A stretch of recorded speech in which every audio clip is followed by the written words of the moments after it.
Howdy my friends, and welcome to the channel. Today I'm Luke, Thunderhead289 here on YouTube, and today we're tying up some loose ends. So I'd worked on this, shoot, I don't even remember what it is. I think it's a 67 Jeep Gladiator. So anyway, we're finally back at it, and we're gonna get it all wrapped up today and finally fire off the engine for the first time. Now this is an old military vehicle, obviously, and then it was painted white by the Department of Defense or whatever. It has tagged on the side of it in a few places. So it spent most of its time on a military base or whatever, and so there's only 6,000 miles on the odometer, and I remember from having the valve cover off just how clean the engine was and everything. I wouldn't be at all surprised if that's the original mileage. So we've done some work on it already, but for today I think we're just at the point of wrapping this thing up and firing it off. It's funny, that's where we left off 2 years ago, but you know, sometimes life gets in the way. So with that, let's jump right in. Looking forward to finally firing off that engine. I know I rebuilt the carburetor and some other things, and so I'm thinking today it shouldn't take a whole lot. Button up the ignition and get some fuel to it, and we should be good to go. All right, so I had to take a moment here to for us to collect ourselves and just see what was what and where we were. And I think at this point the cylinders were last filled with transmission fluid. There was kind of a sticky spot there, so we let that sit, and we were going to let it sit for, I don't know, a month or so, but I think it's been a couple years at this point. So anyway, that should be all good to go. We're at the point where we need to roll the engine over and sling that transmission fluid out of the cylinders if there's any still there, and then other than that I think it took our ignition up and the thing should fire off. I've taken a moment to lay a tarp over here so we don't cover the inner fender well all with oil if that transmission fluid does shoot out of the spark plug holes.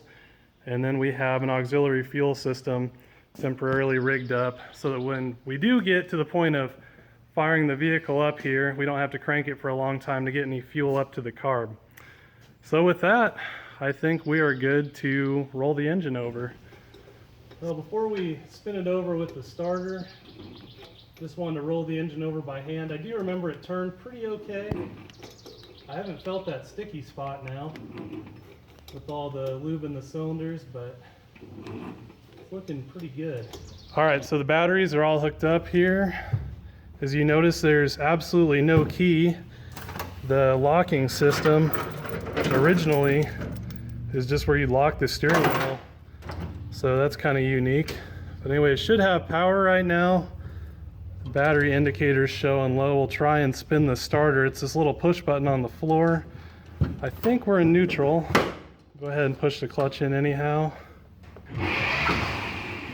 Engine seems to roll over clean. Slinging anything out up there? Nope. All right.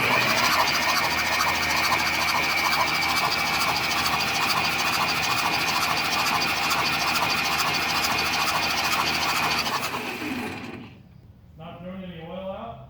Not yet.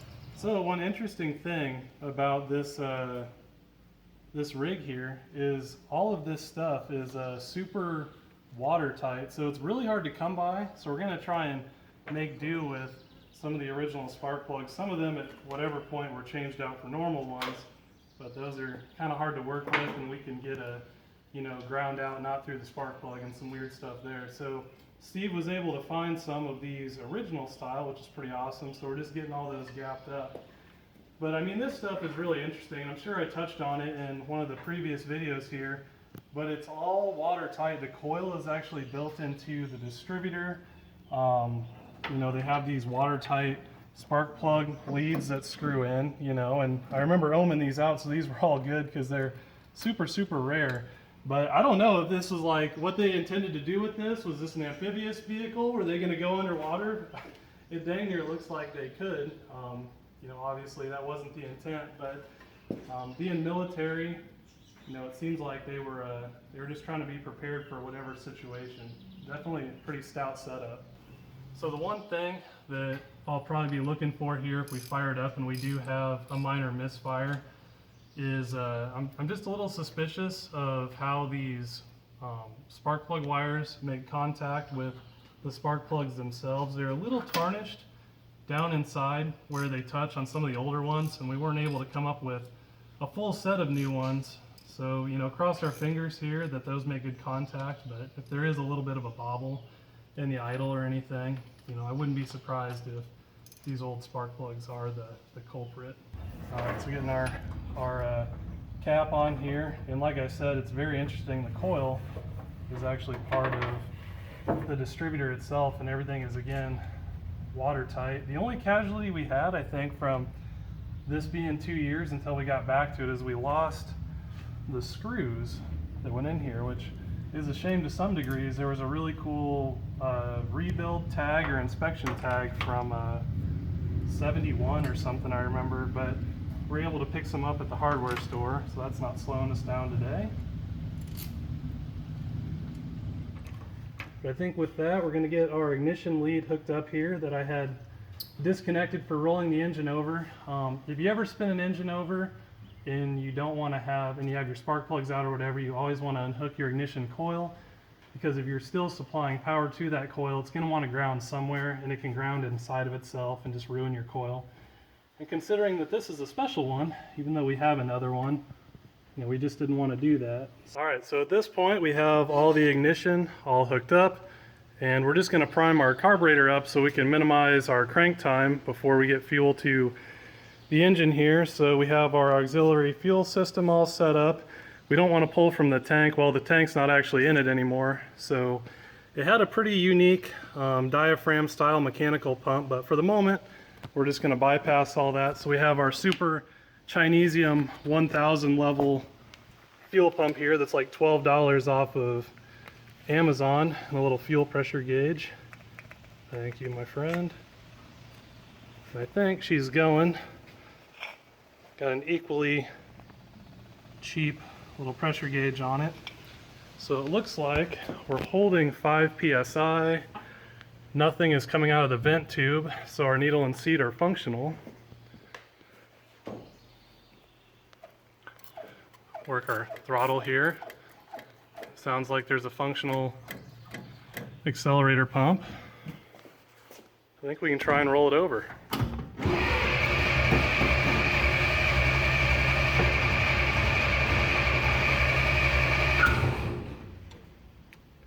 Don't know if we do have spark. All right, take two here. Steve got the best of me, and he pointed out that our gauge, our battery gauge that we were looking at, you know, when I hooked the battery up, the switch was apparently already on, which I should have noticed, because then, you know, I flipped it this direction. I was like, okay, now we're good to go, you know, and you can see right on our gauge here that it's reading a solid nothing. So now, ta-da, you know, it makes sense. We have voltage.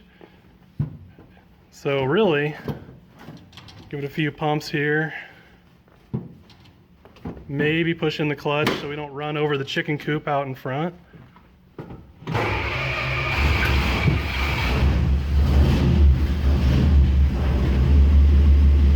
It is running. Oil pressure is coming up.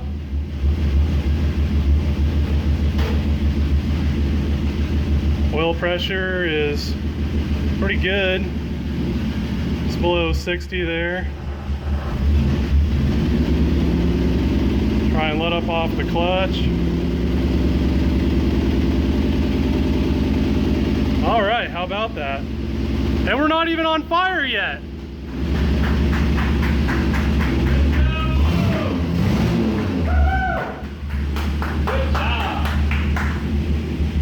Hey, it just takes turning the switch the right way. Imagine that. Good job.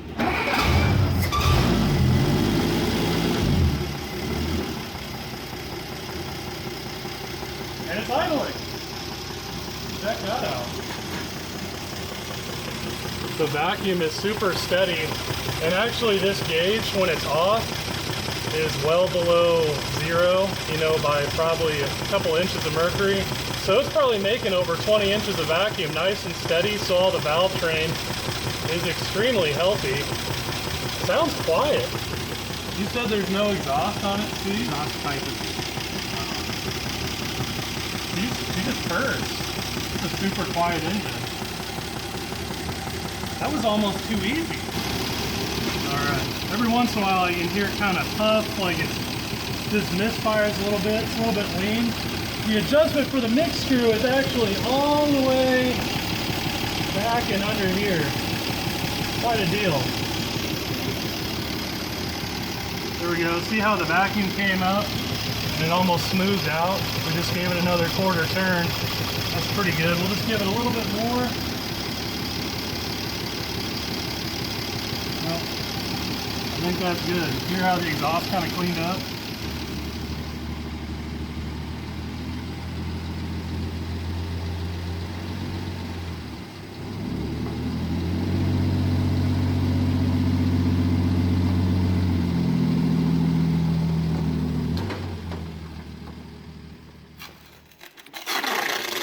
All right, so by all rights, we didn't think we would get this far today where the thing actually moved, considering the wheels were completely seized, but we're able to feather the clutch a little bit and break them free. They still have a little bit of drag, but we might try and just put it down the road here. So we're rigging up a auxiliary gas can and getting our fuel pump all moved, and in classic form, you know, hanging right out the side of the front of the vehicle. But I think it's actually going to putt down the road in the first time in forever.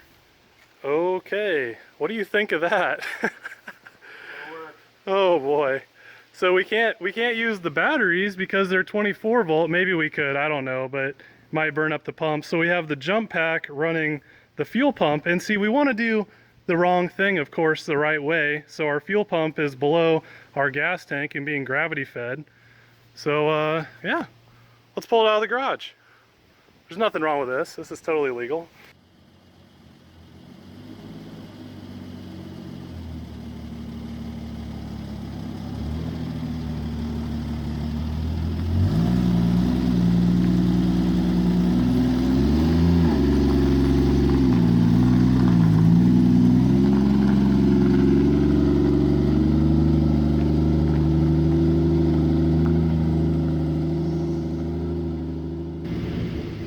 So it has absolutely no brakes, but it's very self-braking.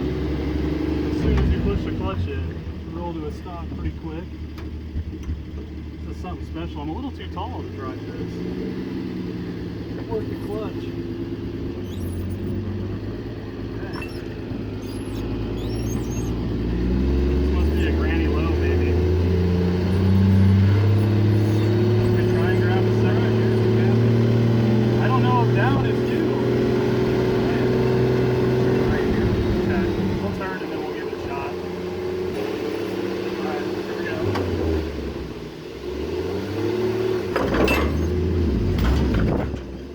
That's probably, that other one was a granny.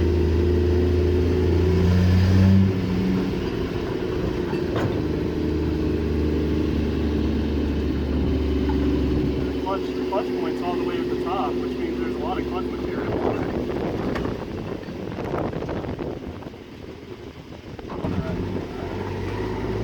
So, check out that guy's stuff. I think that is a 67 Galaxy he's got peeking out.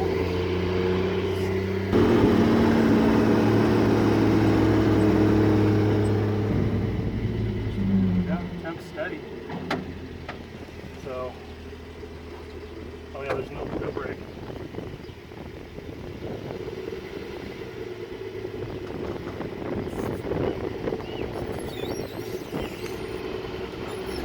That's too granny. Go down the alley. No, you just keep going straight. Through the stop sign.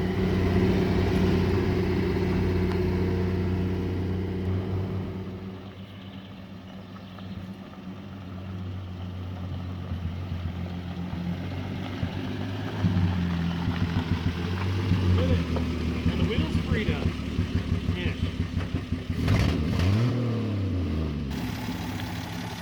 All right, well there it is, up and running. What do you think, Steve? I think it's wonderful. Now comes the fun part. Get some brakes down, get her cleaned up, get her painted. That's fun. Yeah. Probably wouldn't hurt to have a new fuel system on it. Fuel tank's been coated. It's ready to go. We need to check the sending unit. hopefully our combination fuel pump vacuum wiper unit is functional. So we'll find that out once we get it plumbed up. We made great headway, and it's good to finally hear it come to life. Yeah, for sure. Very exciting. Sounds pretty healthy though. Valve train is quiet, has good oil pressure. It's not overheating or even trying to overheat one bit. It's just a pretty solid old rig. Probably does have the original 6,000 miles on it. Awesome.